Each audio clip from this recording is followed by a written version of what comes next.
लेकिन तुम तो मालदा से कल आने वाले थे, फिर अचानक कैसे आ गए? हाँ, कल आषाढ़ झीलो आने वाला तो कल ही था, किंतु काज जल्दी खत्म हो गया तो फिर रुक कर क्या फायदा। बहुत अच्छा किया। एक मिनट। अरे क्या कर रहे हो? एक बात बताओ, हमें मिस कॉर्ली की? बहुत ज्यादा। छोटी शक्ति।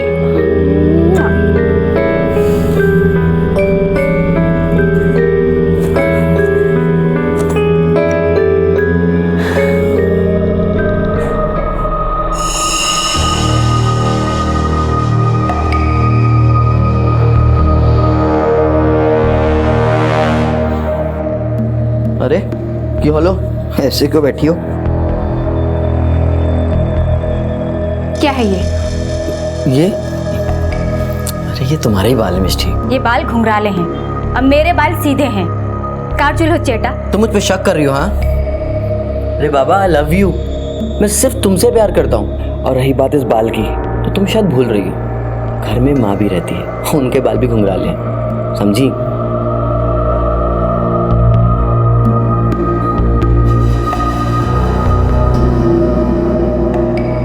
माँ। हाँ बोलो बेटा। माँ ये देखो ना, प्रसन्नजीत के शर्ट पे किसी लड़की का बाल। तू इसके लिए इतना परेशान होकर घूम रही है? अरे मेरा बाल होगा, बाहर से आया था तो गले लगा था मेरे, रह गया होगा उसके कपड़ों में। क्या छोटी छोटी बातों पे शक करती रहती है? प्रसन्नजीत ऐसा लड़का नहीं है, बहुत प्यार करता है तुझसे। हाँ ऐसे जा, चट कर।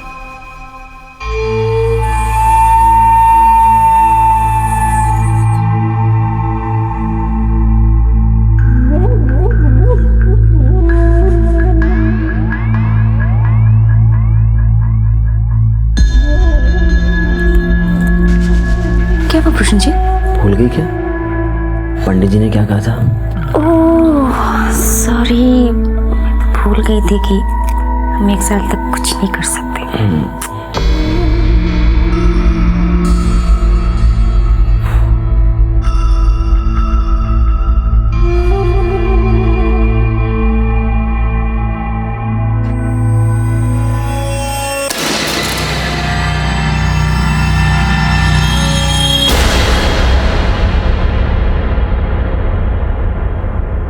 प्रसन्नजीत, ओ प्रसन्नजीत, आज मुझे ऑफिस छोड़ने चलोगे? आज बहुत थका हुआ हूँ, एक्चुअली ट्रैवलिंग बहुत ज़्यादा करना पड़ा ना इस बार। कल पक्का तो मैं ऑफिस छोड़ने चलूँगा। हाँ? लेकिन जब मैं शाम को ऑफिस से वापस आऊंगी ना, तब बाहर कहीं डिनर करने चलेंगे। पक्का चलेंगे। Love you.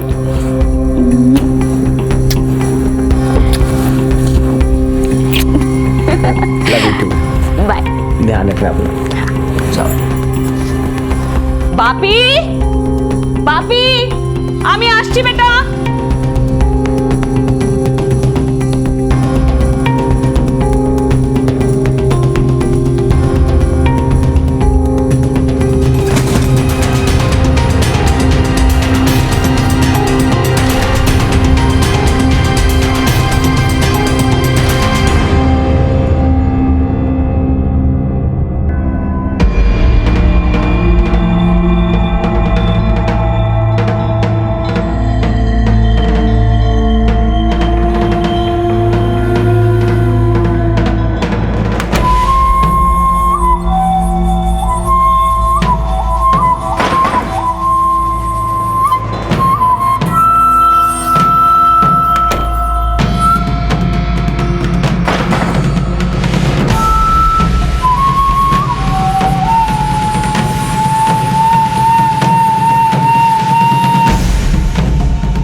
सॉरी प्रसन्नजीत, आज डिनर का प्लान कैंसिल करना पड़ा। वो क्या है ना, ऑफिस में बहुत काम था इसलिए लेट हो गई मैं। कोई बात नहीं मिस्टी, फिर कभी चल लेंगे।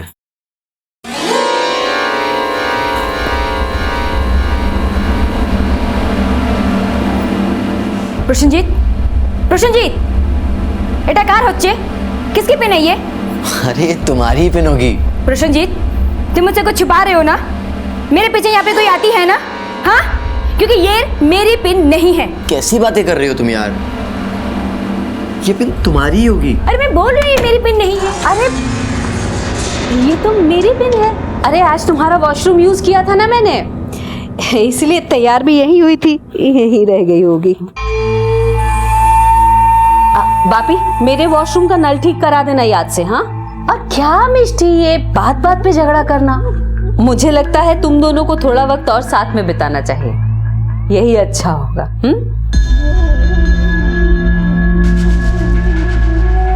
मिष्टी, बापी जरा संभल के, हाँ? एक गलती सारा खेल बिगाड़ सकती है।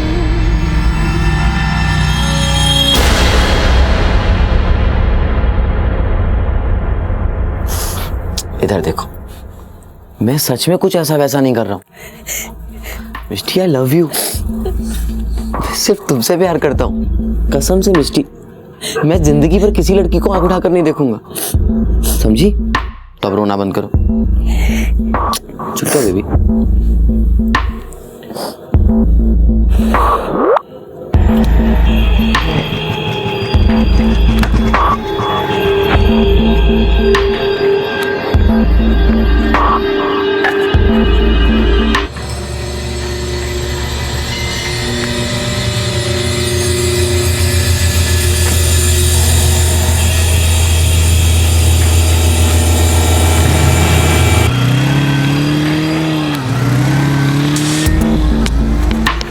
दादा, कोई बाइक के पीछे चलो।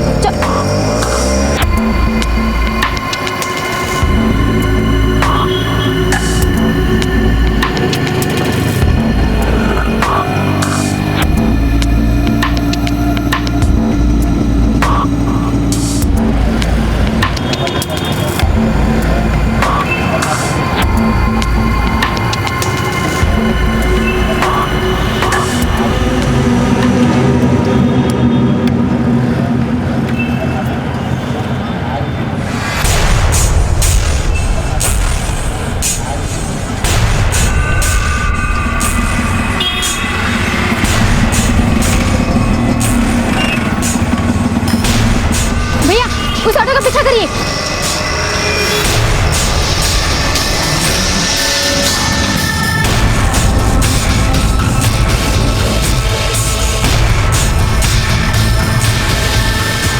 दादा थमो, बस ये रुको।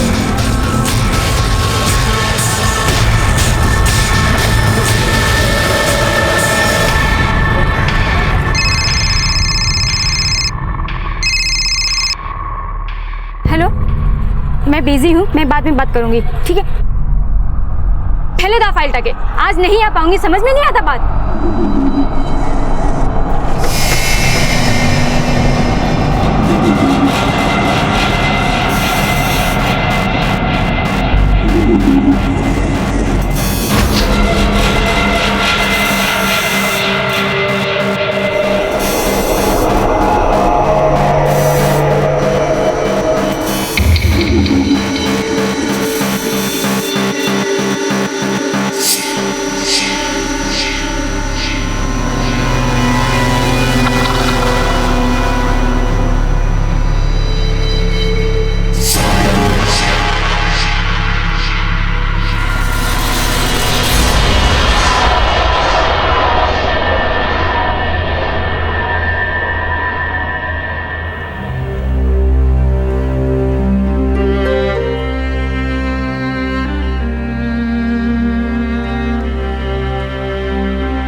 हाँ मिष्टी, ये बात सही है कि अब हमें शादी कर लेना चाहिए, किंतु तुम ही बोलो कैसे करूँ शादी? बैंक में सिर्फ 5,000 रुपये पड़े हैं। तो এটা তো প্রবলেম কি আছে?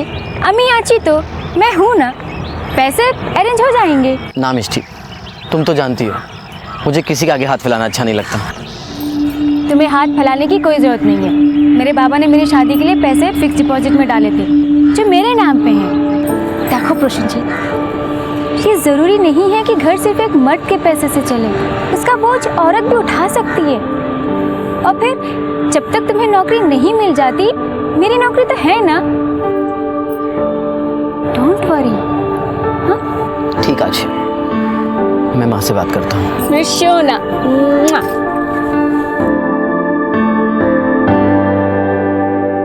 मैं उस लड़के से मिल चुका हूं। सुमा, कौन सा इंटरव्यू देने वाला था वो?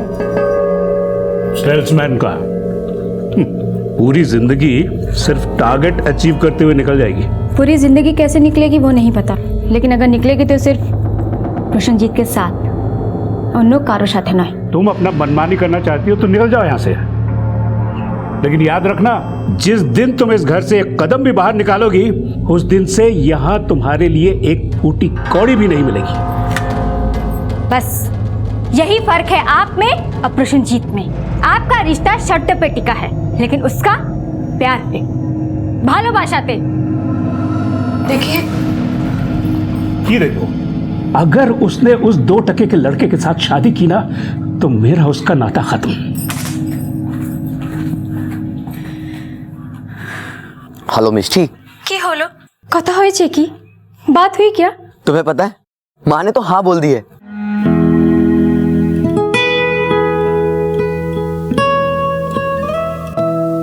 देखो मिष्टी, तुम्हें कोई प्रॉब्लम है ना, तो हम कुछ दिन और वेट कर सकते हैं। आरना, अब वेट करने की कोई जरूरत नहीं है।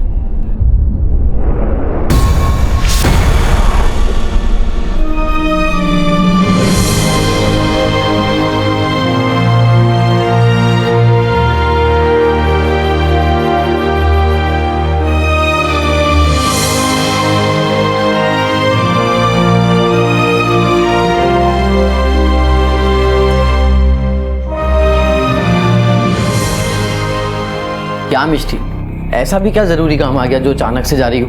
अरे बाबा, तुम तो जानते हो ना ऑफिस के काम कैसे होते हैं। बस मैं 1-2 दिन में आ जाऊंगी। इनफैक्ट मैं एक ही दिन में आ जाऊंगी। चलो बाबू, वहां पहुंचते मुझे फोन कर रहा, ठीक है? बिल्कुल। और अपना ख्याल रखना। और तुम भी अपना ख्याल रखना। चल ध्यान से जाओ।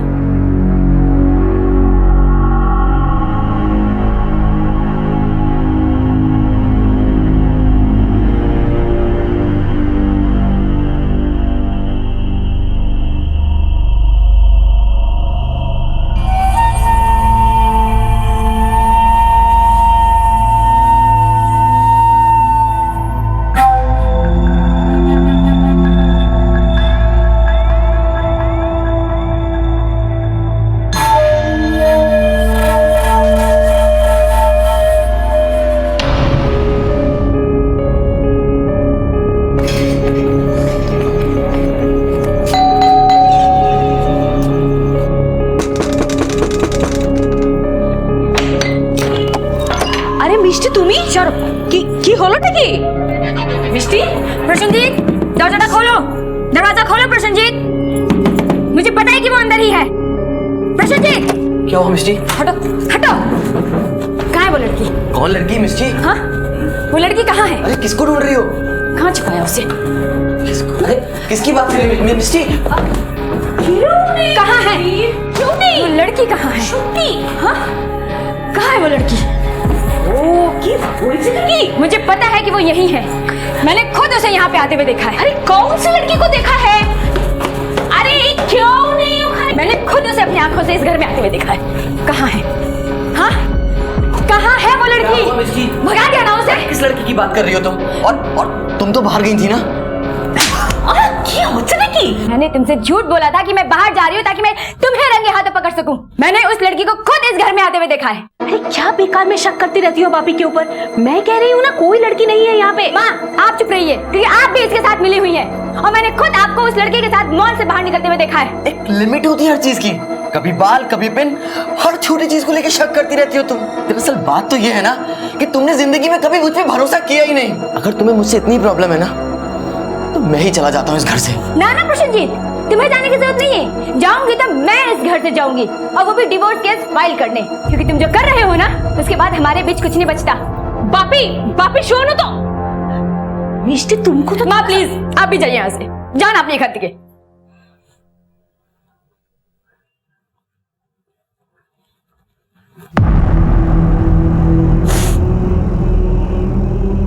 उम्र की एक दहलीज पर पहुंचने के बाद हर इंसान अपने लिए एक साथी तलाशने लगता है, लेकिन कई बार जब यह तलाश लंबी होती जाती है तो अपने लिए सही और गलत साथी को पहचानने की नजर भी धुंधली पड़ जाती है। मिष्टी के साथ भी कुछ ऐसा ही हुआ।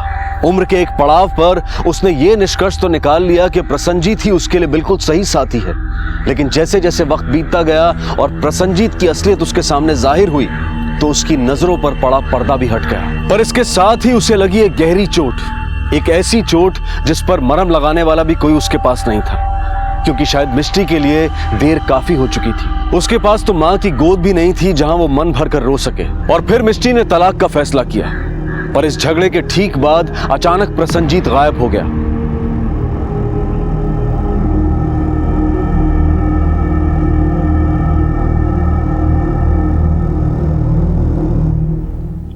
सर, ये मिसेस अर्पिता रॉय है, इन्हें एक मिसिंग कंप्लेन लिखवानी है। बैठिए प्लीज। मेरे बेटे को ढूंढ दो साहब, मेरा बेटा घर नहीं आया। क्या नाम है आपके बेटे का और कितने दिन से वो घर नहीं आया? प्रसन्नजीत रॉय है। 2 दिन पहले गया था ऑफिस के काम से, बोला था 1 दिन में ही लौट आएगा, अभी तक आया नहीं वो साहब। आपने उसके ऑफिस में किसी से बात की? वहाँ किसी को जानती नहीं मैं साहब। ठीक है, आप अपने बेटे का ऑफिस का एड्रेस, मोबाइल नंबर और बाकी की डिटेल्स दीजिए। जैसे ही हमें कुछ पता चलेगा हमें खबर करबो।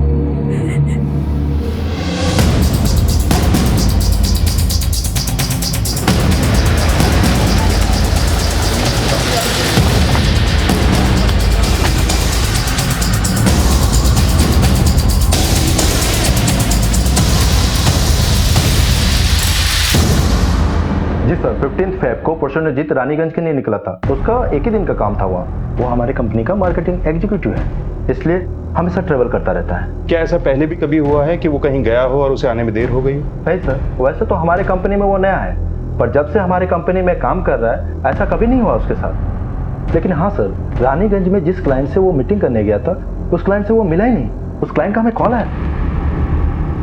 एक काम कीजिए, आप प्रसन्नजीत की पूरी जॉब प्रोफाइल हमें दीजिए, हम पता लगाने की कोशिश करेंगे। Okay sir.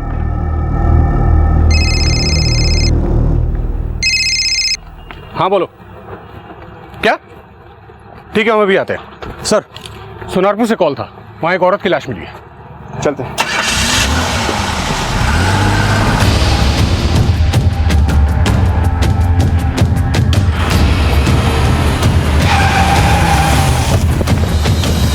आइए सर, आइए। लाश इस तरफ है सर, आइए।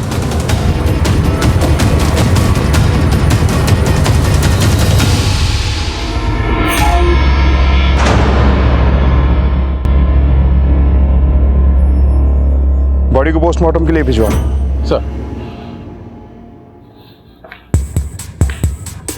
सर, जिस लड़की की लाश हमें मिली है उसकी पोस्टमार्टम रिपोर्ट आ गई है। उसकी एज तकरीबन 29 साल है और उसकी बॉडी पे जो निशान पाए गए हैं वो चाकू से स्टैब किए गए हैं। कोई फिजिकल असॉल्ट? नहीं सर, कोई फिजिकल असॉल्ट नहीं है। इस लड़की की मौत हुए कितना वक्त हुआ होगा? सर, तकरीबन 48 से 50 घंटे हो गए। एक काम करो, इस लड़की की फोटोग्राफ सारे पुलिस स्टेशन में सर्कुलेट कराओ। इसके घर वाले इसकी मिसिंग कंप्लेंट लिखाने जरूर आएंगे और सारे पुलिस स्टेशन में चेक करना कहीं पहले से कोई मिसिंग कंप्लेंट तो नहीं लिखी गई, तभी हम इसके घर वालों तक पहुंच पाएंगे। और हाँ, जिस एरिया से इसकी बॉडी बरामद हुई है वहां आसपास के लोगों से पूछताछ करो, शायद वहां इस लड़की को किसी ने देखा हो। सर,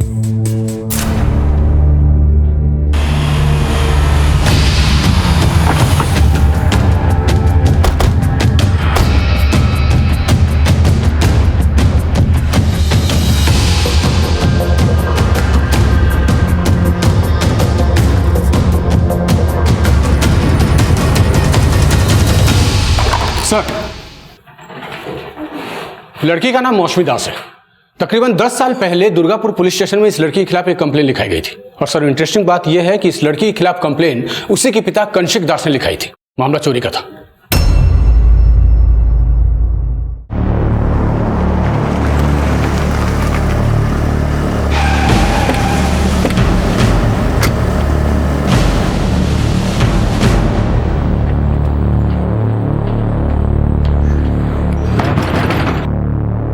जी सर, ये मेरी बेटी है मौसमी। तो फिर ये आदिलपुर में क्या कर रही थी? मुझे नहीं पता सर, पिछले 10 साल से मेरा इसका कोई लेना देना नहीं है। जब ये अपने घर में चोरी करके भाग गई थी, मैंने इसे ढूंढने का बहुत कोशिश किया मगर मिली नहीं। फिर मैंने पुलिस स्टेशन जाकर इसके खिलाफ FIR लगवाया था। और मौसमी की माँ? वो उसी की वजह से तो सब कुछ बर्बाद हो गया सर, वरना मौसमी कभी ऐसी नहीं निकलती। मौसमी की मां का कई लोगों के साथ चक्कर था सर। एक बार तो मैंने उसे अपने घर में ही रंगे हाथ पकड़ लिया था। मेरा और उसके बीच बहुत झगड़ा हुआ, फिर मैंने उसे घर से निकाल दिया। ठीक उसके 4 दिन बाद मौसमी मेरे घर में आकर के चोरी की। मेरा सारा रुपया, पैसा, सोना सब कुछ लेकर के वो गायब हो गई थी। उसकी कोई फोटोग्राफ? जी सर, मैं भी दिखाता हूं। ये रहा सर। जहांगीर, ये तो अर्पित रॉय है जो अपने बेटे प्रसन्नजीत की मिसिंग रिपोर्ट लिखाने आई थी। हाँ सर। तो ये प्रसन्नजीत भी आपका बेटा है? नहीं सर, मेरा कोई बेटा नहीं। तो फिर ये प्रसन्नजीत कौन है? सर, मैंने आपसे पहले ही कहा, मौसमी की मां का कई लोगों के साथ चक्कर था।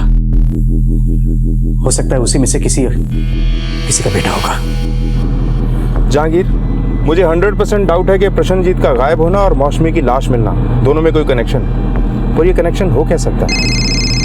एक मिनट सर। हाँ बोलो। अच्छा ठीक है सर, कांस्टेबल देवाशीष का कॉल था।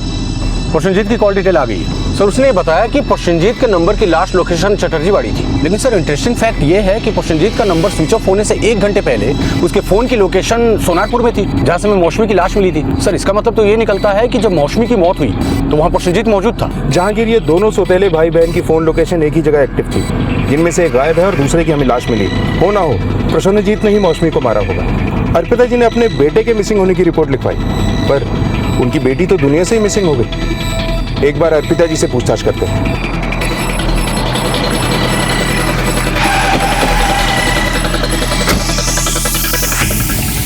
कौशिक के साथ मेरा अक्सर ही झगड़ा होता था साहब। एक दिन गुस्से में आकर उसने मुझे घर से बाहर निकाल दिया।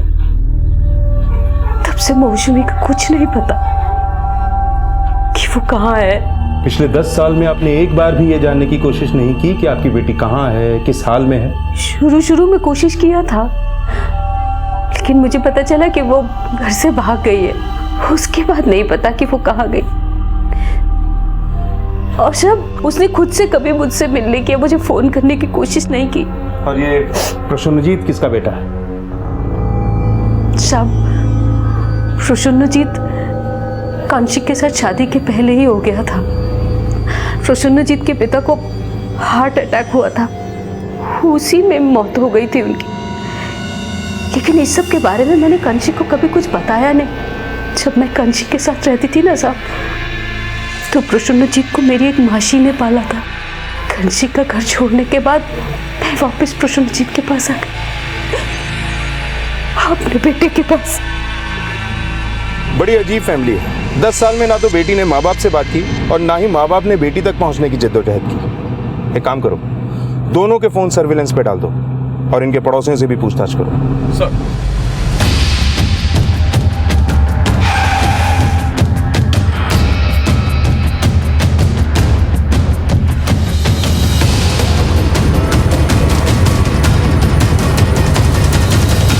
सर मैंने दोनों के पड़ोसियों से बातचीत की। इस बीच एक इंपॉर्टेंट बात सामने आई। प्रसन्नजीत के पड़ोसियों ने उसके घर मौसमी को आते जाते देखा था। इसका मतलब मौसमी की माँ हमसे झूठ बोल रही है। लेकिन उसने ऐसा किया क्यों? बुलाओ उसे, एक बार सख्ती से पूछताछ करनी होगी। अर्पिता जी, आपने तो कहा था पिछले 10 साल से आपका आपकी बेटी से कुछ लेना देना नहीं, पर वो तो आपके घर आती जाती है। नहीं साहब, ऐसा कुछ भी नहीं है। मुझे तो पता भी नहीं है कि वो मेरे घर आती जाती थी। वो आपके घर आती जाती थी और आपको पता ही नहीं है? शुद्धि साहब, मेरी बात पर विश्वास कीजिए आप। साहब, हो सकता है ये सब कुछ कौशिक का किया हुआ हो। कौशिक का?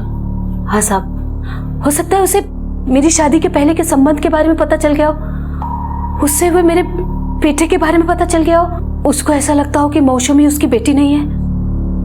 वैसे भी मेरी खुशियों से हमेशा जलता था वो साहब। मुझे फंसाने के लिए ये सब कुछ किया उसने साहब। मौसमी को पहला फुसलाकर उसने अपनी तरफ कर लिया और उसके साथ मिलकर ये जाल बुना साहब। मिस्टी कहाँ है?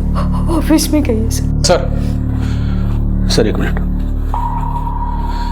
सर कौशिक की कॉल डिटेल से मैं ये पता लगा है कि उसका नंबर उस रोज उसी लोकेशन पे एक्टिव था जहां से हमें मौसमी की लाश मिली थी।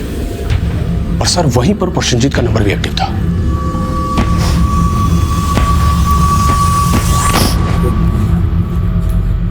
नफरत और लालच भरे रिश्तों के ताने बाने में यह केस और उलझता जा रहा था। पुलिस के शक की सुई मौसमी के माता पिता पर थी और तभी पुलिस को मौसमी के पिता कनिष्क के कॉल रिकॉर्ड्स मिले, जिससे मिली जानकारी से यह बात बिल्कुल साफ हो गई कि इस हत्या के पीछे मौसमी के पिता का हाथ है। आखिर हुआ क्या था? क्यों मारा गया था मौसमी को? इन सवालों का जवाब पाने के लिए पुलिस ने मौसमी के पिता कनिष्क को गिरफ्तार कर लिया। सर देखिए, मैंने कुछ भी नहीं किया। चलो, आप लोगों को गलतफहमी हो रही है सर। मेरी बात, सर मैंने कुछ भी नहीं किया सर। आप तो खामखा मुझे लेके जा रहे हैं। सर मुझे मौसमी का फोन आया था, इसलिए मैं वहां गया था। उसने मुझे 10 साल बाद फोन किया था साहब। इतने लंबे समय के बाद मुझे लगा कि शायद वो सुधर गई होगी, इसलिए मैंने उससे मिलने का फैसला किया था साहब।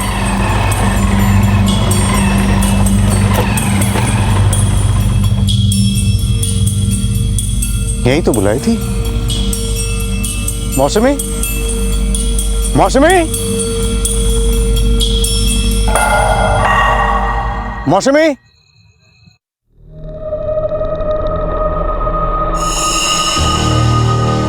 मौसमी, मौसमी,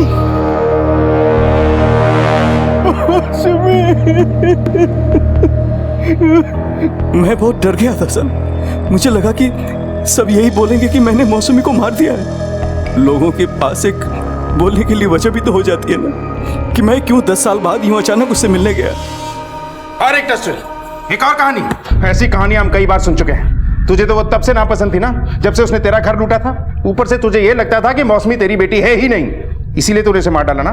तुम ही मेरा छना। ना सर, मैंने किसी को नहीं मारा सर। अगर मेरे दिल में उसके खिलाफ कुछ था भी तो मैं 10 साल बाद उसे क्यों मारूंगा साहब?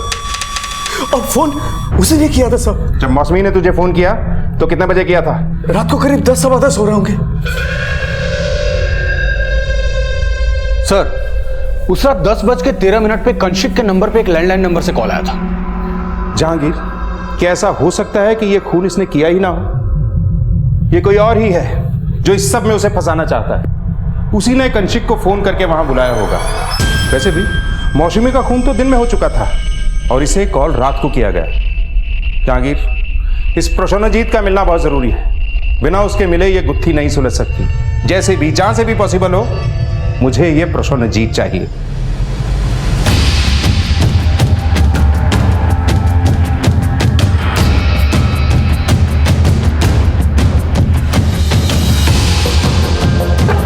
सर, प्रसन्नजीत को लेकर एक तो शॉकिंग न्यूज है। क्या? सर, बारासात, मालदा, इस्लामपुर और कोलकाता समेत कई सारे पुलिस स्टेशन से मुझे कॉल है। सर, इन सारी जगह की पुलिस को भी प्रसन्नजीत की तलाश है। सर, इन सारे केसेस में उसने कुछ लड़कियों के साथ शादी की, फिर उनके साथ कुछ वक्त बिताया और उनका भरोसा जीत लेने के बाद उनके रुपये और गहने लेके चंपत हो गया। और सर, इन सारे केसेस में मौसमी को भी देखा गया था। तो इस खेल में भाई बहन की जोड़ी थी जो बड़े बड़े हाथ मार रही थी। हाँ सर, प्रसन्नजीत पहले लड़कियों से शादी करके उनका भरोसा जीत लेता था। उसके बाद उसकी बहन उस घर में घुस के लूट के वारदात को अंजाम देती थी।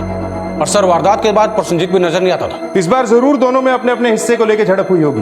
दोनों में से किसी एक को लगा होगा कि उसका हिस्सा ज्यादा होना चाहिए और फिर प्रसन्नजीत ने मौसमी का खेल खत्म कर दिया होगा। सर, एक तो न्यूज और, ये दोनों भाई बहन जहां जहां जाते थे उन सारी जगहों पर इनकी मां को भी देखा गया था।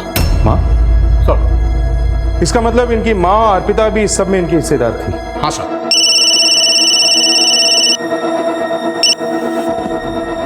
हाँ बोलो। सर, प्रसन्नजीत की माँ झूठ बोल रही है। क्या? हाँ सर, मिस्टी तो 2 दिन से ऑफिस ही नहीं गई। ठीक है सर, मिस्टी गायब है। मिस्टी गायब?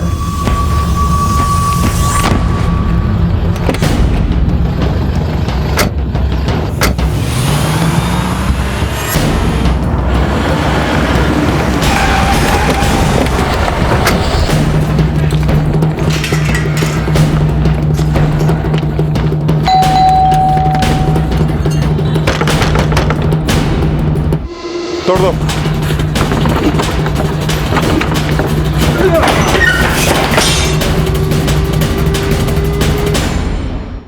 लगता है ये लोग अपना काम कर गए।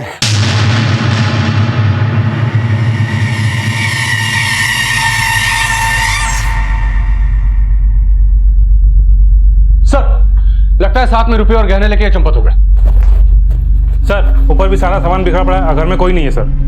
ये माँ बेटा बहुत ही चालाक है, सारा सामान लेकर यहाँ से गायब हो गए। जागीर, पता लगाओ ये घर किसके नाम पर है, और इस प्रसन्नजीत ने अब तक जितने लोगों को भी चूना लगाया है सबके बैंक डिटेल इकट्ठा करो, सारे अकाउंट्स को चेक करो। हो सकता है इन सब में कोई ऐसा कॉमन बैंक अकाउंट हो जो हमारे काम का। ये मिस्टी कहाँ है? मिस्टी की जान को खतरा है, चलो। आखिर इस केस में पुलिस के सामने एक चौंका देने वाला सच आया। प्रसन्नजीत के साथ मिलकर उसकी सौतेली बहन मौसमी और इन दोनों की मां अर्पिता लोगों को शादी के झांसे में फंसाकर लूटने का काम किया करते थे। क्या इन तीनों की तिकड़ी बिगड़ चुकी थी जिसकी वजह से मौसमी को अपनी जान से हाथ धोना पड़ा? और इनका अगला शिकार शायद मिष्टी थी जिसे प्रसन्नजीत ने अपने प्यार के जाल में फंसाया था। पर आखिर मिष्टी थी कहां? क्या उसके साथ भी कोई अनहोनी होने वाली थी?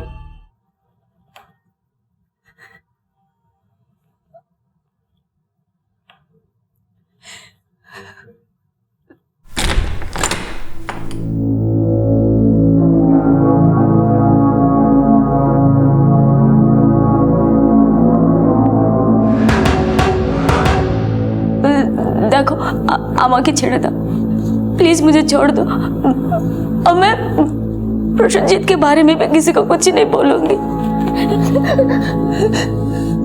बोलेगी तो तू तब ना जब हम तुझे बोलने देंगे। हाँ, वो तो अच्छा हुआ जो सही समय पर तू हमारे हाथ लग गई, वरना पुलिस तुझे पकड़ लेती और तू पुलिस के आगे सब कुछ बक देती और हमारा सारा खेल खत्म हो जाता। कल सुबह निर्वाण तेरा सारा पैसा बैंक से निकाल लेगा, उधर तेरा पैसा निकलेगा और इधर तेरी जान। सब ठीक?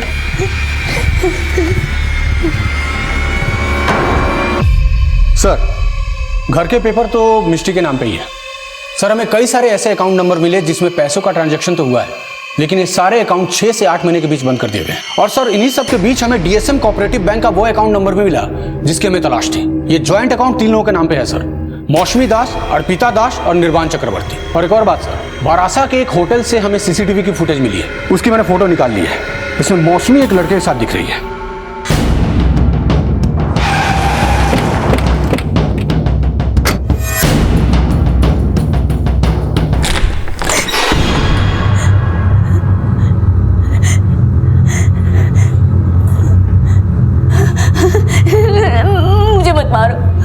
मुझे मत मारो, मैं किसी को कुछ नहीं बोलूंगी, जैसे तुम लोग कहोगे मैं वैसा ही करूंगी।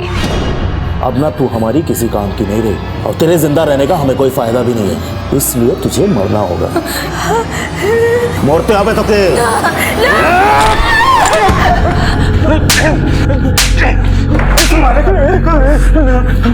तुम ठीक तो ना? तो कहाँ है? बता दो सब, बता दो।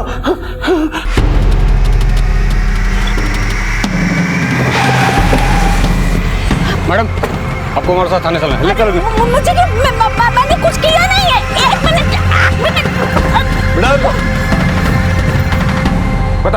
बता प्रसन्नजीत कहाँ है? कहाँ छुपाया तुम लोगों ने उसे? सब सत्य बोलची साहब, मुझे कुछ नहीं मालूम साहब। देख, झूठ मत बोल, तेरे बारे में मैं सब कुछ जानता हूँ। सीधे सीधे बता दे, वरना वो हाल करूंगा कि याद रखेगा। जल्दी बोल। सब हमें किसी जानी ना साहब। तो फिर किसे मालूम है? जल्दी बोल।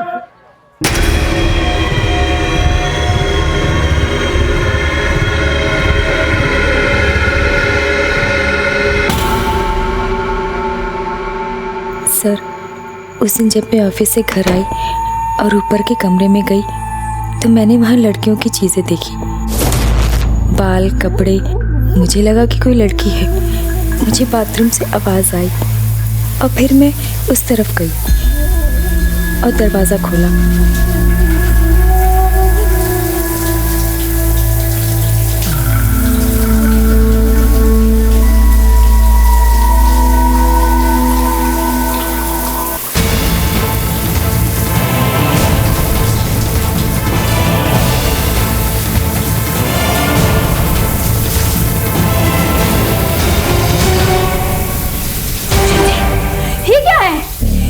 लड़की हो?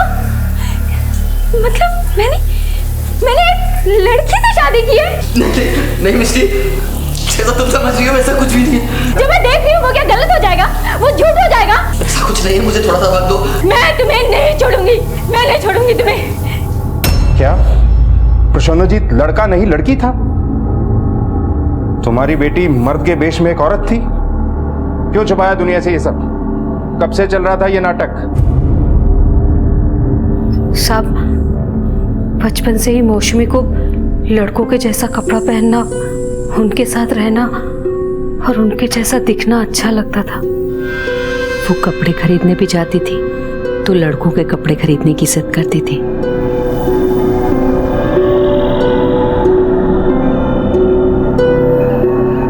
उसने माना ही नहीं कभी साहब कि वो एक लड़की है। लेकिन लोगों को ठगना, उन्हें उल्लू बनाना, ये सब कब से शुरू किया?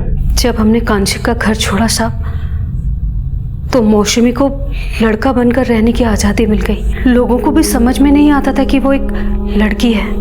मौसमी ने भी इस सब का बहुत फायदा उठाया। वो लोगों को ढककर छूमंतर हो जाती थी साहब, और मुझे भी पैसा कमाने का ये एक आसान साधन लगा। तुम्हारी पहचान इन लोगों से कब और कैसे हुई? तकरीबन आज से 5 साल पहले मौसमी से मैं अपने दोस्त के जरिए मिला था सब, और उसकी असलियत जानने के बाद हम लोगों ने यह तय किया था कि उसकी इस खूबी का हम लोग बड़ा फायदा उठाएंगे और बड़ा हाथ मारेंगे। और सब मौसमी हमेशा प्रसन्नजीत का भेष बदल के ही चलती थी।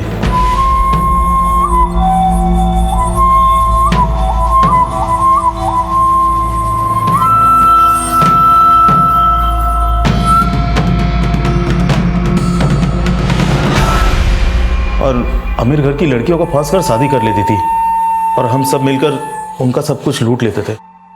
लेकिन मौसमी को किसने मारा?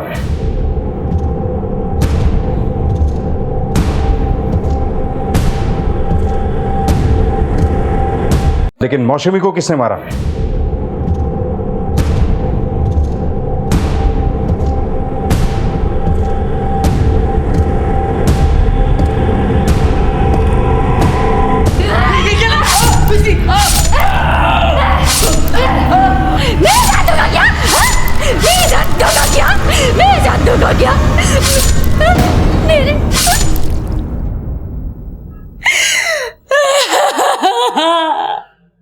उसने मेरे साथ एक ऐसा धोखा किया जिसके बारे में कोई सोच भी नहीं सकता था। मैंने प्रसन्नजीत को इतना प्यार किया, सब कुछ छेड़े, निजे माँ बाप सबको छोड़कर मैं उसके पास आई थी। उसने मेरे साथ इतना बड़ा धोखा किया। इसलिए साहब मार दिया मैंने उसे। तुम्हारी तो वो लड़की थी, तो तुमने उसकी हत्या की बात क्यों छुपाई?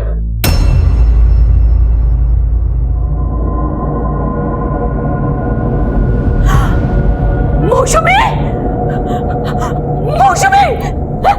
मौसमी! मौसमी! मौसमी!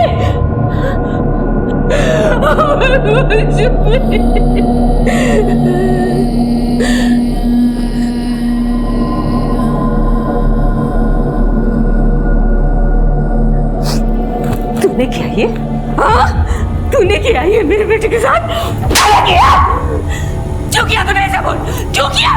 हाँ? मार डाला तुम्हारे बेटे को। तुम माँ बेटी ने मिलके मेरे साथ क्या किया?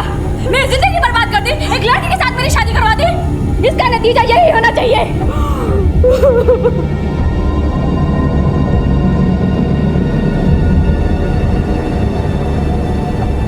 वैसे भी हम लोगों को एक न एक दिन जेल जाना ही था, इसीलिए हम लोगों के बीच एक समझौता हुआ।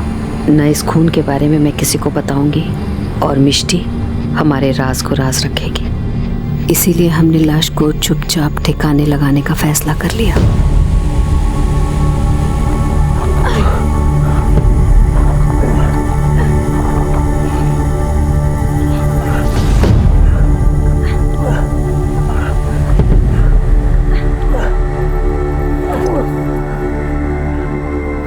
मौसमी की हत्या तो दिन में ही हो गई थी, फिर रात को कंशिक को फोन किसने किया? मैंने किया था, इनके कहने पर। हेलो बाबा, আমি मौसमी কথা বলছি। मौसमी? क्या? कंशिक ने मुझे घर से बाहर निकाला था। मुझे लगा इतने सालों के बाद यही एक अच्छा मौका है उससे बदला लेने का। तो फिर झूठी मिसिंग रिपोर्ट क्यों लिखवाई थी? हमने सोचा कि किसी को इसके बारे में कुछ पता नहीं चलेगा, क्योंकि दुनिया की नज़रों में तो मौसमी थी ही नहीं, और हम सब भूल गए थे कि प्रसन्नजीत तो है दुनिया की नज़रों में, और प्रसन्नजीत अगर वापस नहीं लौट के आया तो उसके ऑफिस वाले उसको ढूंढने की कोशिश ज़रूर करेंगे। इसलिए सर हमने सोचा कि उनके लिखाने से पहले हमें मिसिंग कंप्लेंट दर्ज कर। ये तो तुम्हारे साथ मिली हुई थी, फिर इसे मारने की कोशिश क्यों की तुम लोगों ने?